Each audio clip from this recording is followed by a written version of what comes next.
तो दोस्तों आज हम फिर से आपके लिए लेकर आए हैं देश दुनिया की सभी ताजा बड़ी खबरें। फटाफट एक एक कर विस्तार से आज आपको बताएंगे, तो वीडियो को अंत तक जरूर देखें। दोस्तों वीडियो बनाने में हमें काफी मेहनत लगी है, तो वीडियो को दिल से लाइक कर दीजिए। दोस्तों पहली खबर में आपको बता दें कि नबी की शान में गुस्ताखी करने वाली नुपुर शर्मा की इससे पहले होगी गिरफ्तारी, बंगाल पुलिस ने नोटिस किया जारी, भाजपा को झटका। वहीं आपको बताएंगे दोस्तों की मुख्तार अब्बास नकवी हो सकते हैं उपराष्ट्रपति पद के उम्मीदवार, इस्तीफे के बाद समर्थकों में चर्चा, भाजपा कर सकती है आज ऐलान। वहीं आपको बताएंगे दोस्तों की गुजरात दंगों पर सुप्रीम कोर्ट की क्लीन चिट से नाराज हुए देश के पूर्व ब्यूरोक्रेट्स, कहा मोदी को डालें जेल में, मोदी ने ही भड़काए थे गुजरात दंगे। वहीं आपको बताएंगे दोस्तों की मौलाना तौकीर रजा ने आरएसएस पर लगाया कन्हैया लाल की हत्या का आरोप, कहा कन्हैया लाल की हत्या में आरएसएस का हाथ है, राजस्थान में जीतना चाहती है चुनाव। वहीं आपको बताएंगे दोस्तों की पैगंबर मोहम्मद साहब पर विवादित टिप्पणी करने वाली नुपुर शर्मा की जीप काट के लाने वाले को 2 करोड़ रुपए का हरियाणा में इनाम देने का हुआ ऐलान, भाजपा को झटका। वहीं आपको बताएंगे दोस्तों की राहुल गांधी पर विवादित वीडियो बनाकर जी न्यूज के एंकर रोहित रंजन है फरार, रायपुर पुलिस ढूंढ रही है, कभी भी हो सकती है इनकी गिरफ्तारी। तो दोस्तों सभी खबरों को आपको एक एक कर बताने वाले हैं, वीडियो को लाइक कर चैनल को सब्सक्राइब कर दें और हमें कॉमेंट करके बताएं कि आपके जिले किस राज्य से हमारी खबरों को देख रहे हैं। इसी बीच पर तो दोस्तों अगली खबर की ओर, तो नबी की शान में गुस्ताखी करने वाली नुपुर शर्मा की बड़ी मुश्किलें, बंगाल पुलिस कभी भी कर सकती है गिरफ्तार। जहां दोस्तों आपको बता दें ये बड़ी खबर सामने निकल कर आई दोस्तों की पैगंबर मोहम्मद साहब पर विवादित टिप्पणी करने वाली नुपुर शर्मा की मुश्किलें बढ़ती हुई दिख रही हैं और भाजपा को बड़ा झटका लग सकता है। दरअसल आपको बता दें कि नुपुर शर्मा के बयान के बाद देश में कई जगह पर हिंसा हुई और कई लोगों की हत्या भी हुई है। अब इसी मामले को लेकर बंगाल पुलिस सतर्क हो गई है और बंगाल पुलिस ने नुपुर शर्मा को नोटिस भेजकर गिरफ्तारी का आदेश दिया है। दरअसल आपको बता दें कि अब नुपुर शर्मा कभी भी गिरफ्तार हो सकती है और मुसलमानों की बड़ी जीत पैगंबर मोहम्मद साहब पर विवादित टिप्पणी करने वाली नुपुर शर्मा को लेकर हो सकती है।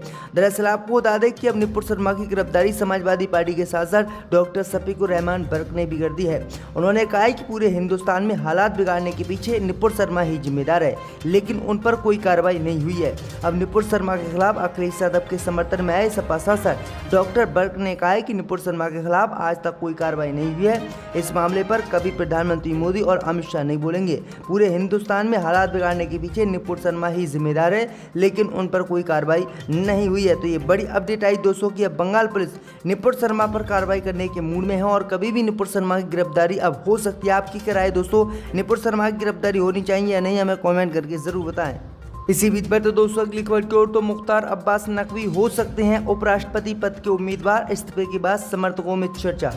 जब दोस्तों आपको बता दें कि केंद्रीय अल्पसंख्यक कार्य मंत्री मुख्तार अब्बास नकवी ने बुधवार को मंत्री पद से इस्तीफा दे दिया। इससे पहले प्रधानमंत्री नरेंद्र मोदी ने उनकी जमकर तारीफ की। दरअसल आपको बता दें कि 6 जुलाई को उनके राज्यसभा सदस्य का कार्यकाल पूरा हो गया है, इसके बाद उन्होंने इस्तीफा दे दिया। इस बीच खबर सामने निकल कर आई दोस्तों कि मुख्तार अब्बास नकवी को बीजेपी राष्ट्रपति चुनाव जीतने के लिए उपराष्ट्रपति पद का उम्मीदवार घोषित कर सकती है। वहीं आपको बता दें कि कैप्टन अमरिंदर सिंह के बाद मुख्तार अब्बास नकवी भारत के अगले उपराष्ट्रपति हो सकते हैं और बीजेपी इन्हें उम्मीदवार बना सकती है। दरअसल आपको बता दें कि राज्यसभा सांसद के इस्तीफे के बाद समर्थकों में चर्चा है, क्योंकि अब 395 बीजेपी के जो सांसद हैं उनमें एक भी मुसलमान नहीं है। एक मुस्लिम सांसद थे मुख्तार अब्बास नकवी, इनका भी कार्यकाल पूरा हो गया और अब कोई भी मुख्तार अब्बास नकवी के बाद मुस्लिम सांसद बीजेपी के पास नहीं है, तो बीजेपी उपराष्ट्रपति पद का उम्मीदवार मुख्तार अंसारी को बना सकती है। इसी बीच पर तो दोस्तों अगली खबर की ओर, तो गुजरात दंगों पर सुप्रीम कोर्ट की टिप्पणी को वापस लेने और तीस्ता की रिहाई के लिए पूर्व ब्यूरोक्रेट का मोदी को ओपन लेटर, जेल में डालने की भाजपाइयों को की है मांग। या दोस्तों आपको बता दें कि जाने माने पूर्व ब्यूरोक्रेट्स के एक ग्रुप ने बुधवार को सामाजिक कार्यकर्ता तीस्ता सीतलवाड़ और अन्य के खिलाफ सुप्रीम कोर्ट की अनावश्यक टिप्पणी को वापस लेने की मांग की है। सुप्रीम कोर्ट ने 2002 के गुजरात दंगों में प्रधानमंत्री मोदी की बरी करने के दौरान पूर्व सांसद एहसान जाफरी की पत्नी के मददगारों पर तल्ख टिप्पणी करते हुए ऐसे लोगों को उकसाने वाला बताया था। वही आपको बता दें कि अब उन्होंने खुला पत्र में शीर्ष अदालत से इस आशय का स्पष्टीकरण जारी करने के लिए कहा है और कहा है कि जो भी प्रधानमंत्री मोदी को क्लीन चिट गुजरात दंगों में दी गई है वो ठीक नहीं है, क्योंकि गुजरात दंगों में प्रधानमंत्री मोदी का गहरा हाथ है और उन्होंने ही ये दंगे फैलवाए थे। तो ये बड़ी अपडेट आई दोस्तों कि जाने माने पूर्व ब्यूरोक्रेट्स ने ये जो है सुप्रीम कोर्ट के बयान पर आपत्ति जताई है। इसी बीच पर तो दोस्तों अगली खबर की ओर, तो मौलाना तौकीर रजा ने कन्हैया लाल की हत्या में आरएसएस का बताया हाथ, कहा राजस्थान में चुनाव जीतने के लिए बीजेपी और आरएसएस ने रची थी हत्या की साजिश। जय दोस्तों, आपको बता दें कि इत्तेहाद मिल्लत काउंसिल के प्रमुख मौलाना तौकीर रज़ा खान ने राष्ट्रीय स्वयंसेवक संघ पर गंभीर आरोप लगाए हैं। दरअसल आपको बता दें कि उन्होंने कहा है कि कन्हैया लाल की हत्या किसी और ने नहीं बल्कि आरएसएस ने कराई है। उन्होंने कहा है कि हिंदू मुस्लिम में दूरी बढ़ाने के लिए और राजस्थान के चुनाव में बीजेपी को जिताने के लिए कन्हैया लाल की भाजपा और आरएसएस ने बलि दी है। उन्होंने कहा है कि देश को नुकसान पहुंचाने के लिए इस तरह की साजिश लगातार रची जा रही है। उन्होंने आगे कहा है कि राजस्थान में आने वाले समय में विधानसभा के चुनाव है और राजस्थान में सरकार बनाने के लिए कन्हैया लाल की हत्या आरएसएस ने करवाई है और आरएसएस का कन्हैया लाल की हत्या कराने में हाथ है। तो ये बड़ी अपडेट आई दोस्तों कि आरएसएस की मुश्किलें एक बार फिर से बढ़ गई हैं। इसी बीच पर तो दोस्तों अगली खबर की ओर तो जी न्यूज के एंकर रोहित रंजन फरार, रायपुर एसपी बोले पंचनामा तैयार है, हमारी टीम खोज रही है। जय दोस्तों, आपको बता दें कि जी न्यूज के एंकर रोहित रंजन को लेकर यूपी और छत्तीसगढ़ पुलिस के बीच तलवारें खिंच गई हैं। सबसे पहले बता दें कि एंकर रोहित रंजन पर कांग्रेस सांसद राहुल गांधी को लेकर गलत तरीके से खबर प्रसारित करने का आरोप है। अब रायपुर पुलिस ने कहा है कि एंकर रोहित रंजन फरार है। इससे पहले मंगलवार को दोनों राज्यों की पुलिस के बीच एंकर को लेकर छीना झपटी की खबर आई थी। दरअसल छत्तीसगढ़ पुलिस रोहित को गिरफ्तार करने के लिए गाजियाबाद उनके घर पहुंची थी, लेकिन इससे पहले कि पुलिस रोहित को गिरफ्तार करती यूपी पुलिस ने उन्हें हिरासत में ले लिया। अब बुधवार को एक बार फिर रायपुर पुलिस रोहित रंजन के घर पहुंची, लेकिन पुलिस को रोहित नहीं मिले। रायपुर के वरिष्ठ पुलिस अधीक्षक प्रशांत अग्रवाल ने कहा है कि रोहित रंजन फरार हैं और पुलिस उन्हें ट्रेस करने की कोशिश कर रही है। एक टीम उनके घर सुबह गई थी, लेकिन उनका घर बाहर से बंद था। तो ये बड़ी अपडेट आई दोस्तों कि कांग्रेस पार्टी से पंगा लेना जी न्यूज को भारी पड़ गया है। इसी बीच बैठे दोस्तों अगली खबर की ओर तो पैगंबर मोहम्मद साहब पर विवादित टिप्पणी करने वाले निपुण शर्मा की जीभ काटने वाले को 2 करोड़ रुपए का इनाम देने का हुआ देश में ऐलान, भाजपा को झटका।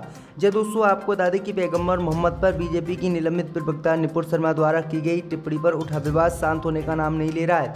आए दिन उस पर विवादित बयान को लेकर नए सवाल और वहीं नई साजिश सामने आती रहती हैं।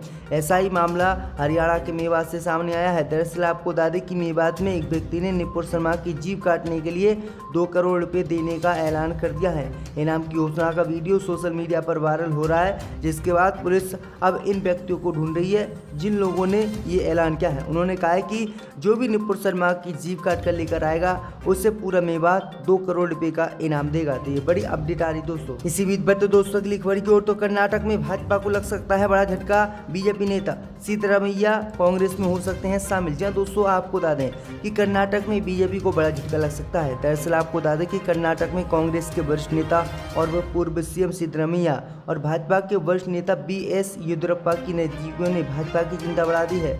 दरअसल आपको बता दें कि कांग्रेस नेता सिद्धरामैया अगले महीने 3 तारीख को 75 वर्ष के होने वाले हैं। इस अवसर पर दावणगेरे जिले में समर्थक सिद्धरामैया उत्सव करने जा रहे हैं, जिसमें कद्दावर भाजपा नेता और पूर्व सीएम बीएस येदियुरप्पा भी शामिल होंगे। दरअसल आपको बता दें कि 2021 में सीएम पद से हटने के बाद से येदियुरप्पा पार्टी के शीर्ष नेताओं से नाराज है। वे चाहते थे कि कोई गैर लिंगायत नेता उनका उत्तराधिकारी बने ताकि लिंगायत वोट बैंक उनके साथ बना रहे। पार्टी ने लिंगायत समुदाय से आने वाले बसवराज मुंबई को मुख्यमंत्री नियुक्त किया था। येदियुरप्पा चाहते थे कि उनके बेटे बीवाई विजयेंद्र को उप मुख्यमंत्री बनाया जाए, लेकिन भाजपा ने ऐसा नहीं किया। इसके बाद ही वो नाराज है और उम्मीद जताई जा रही दोस्तों कि वो कभी भी पार्टी को छोड़कर कांग्रेस में शामिल हो सकते हैं। इसी बीच पर तो दोस्तों अगली खबर की ओर तो बीजेपी के 395 सांसदों में अब नहीं दिखेगा कोई भी मुस्लिम चेहरा, मुख्तार अब्बास नकवी का भी कार्यकाल खत्म। जब दोस्तों आपको बता दें कि मुख्तार अब्बास नकवी के इस्तीफे के बाद बीजेपी में अब कोई भी मुस्लिम सांसद नहीं बचा है। लोकसभा व राज्यसभा को मिलाकर बीजेपी के कुल 395 सांसद हैं, ले देकर इनमें केवल नकवी ही मुस्लिम सांसद थे। उनका कार्यकाल गुरुवार यानी 6 जुलाई को खत्म हो गया। उससे पहले ही उन्होंने इस्तीफा दे दिया। हालांकि कयास ये भी लगाया जा रहा है कि बीजेपी उन्हें उपराष्ट्रपति के चुनाव में अपना प्रत्याशी बना सकती है। तो ये बड़ी अपडेट आई दोस्तों कि लोकसभा में बीजेपी ने किसी भी मुस्लिम उम्मीदवार को टिकट नहीं दिया था 2019 में, जिसके बाद कोई भी मुस्लिम जीत कर नहीं आया था, लेकिन अब उन्होंने जो मुस्लिम थे उनको भी निकालने का ऐलान किया। इसी बीच पर तो दोस्तों अगली खबर की ओर तो बिहार के आरा में नुपुर शर्मा के समर्थन में पोस्ट को लेकर मचा बवाल, युवक को जमकर पीटा, पुलिस बल तैनात। जब दोस्तों आपको बता दें कि भारतीय जनता पार्टी की निलंबित नेत्री नुपुर शर्मा के आपत्तिजनक पैगंबर मोहम्मद साहब पर बयान को लेकर शुरू हुआ विवाद थमने का नाम नहीं ले रहा है। जगह जगह उनके बयान को लेकर हंगामा जारी है। अब नुपुर शर्मा के समर्थन में पोस्ट डालने पर बिहार के आरा जिले में एक युवक को जमकर पीटा गया है। 20 से 30 युवक आए और उसे लात घूंसों से पीटते रहे। इतना ही नहीं, उसकी चाय की दुकान में भी तोड़फोड़ की है। आलम ये हो गया कि पुलिस को इलाके में भारी संख्या में पुलिस बल तैनात करना पड़ा है। दरअसल आपको बता दें कि ये मामला नगर थाना के रामगढ़िया मोहल्ले का है, जहां एक युवक को मंगलवार देर शाम नुपुर शर्मा के समर्थन में पोस्ट डालने के बाद विवाद हुआ था और इसके अलावा युवक की पिटाई भी लोगों ने लगाई है। तो ये बड़ी अपडेट आई दोस्तों।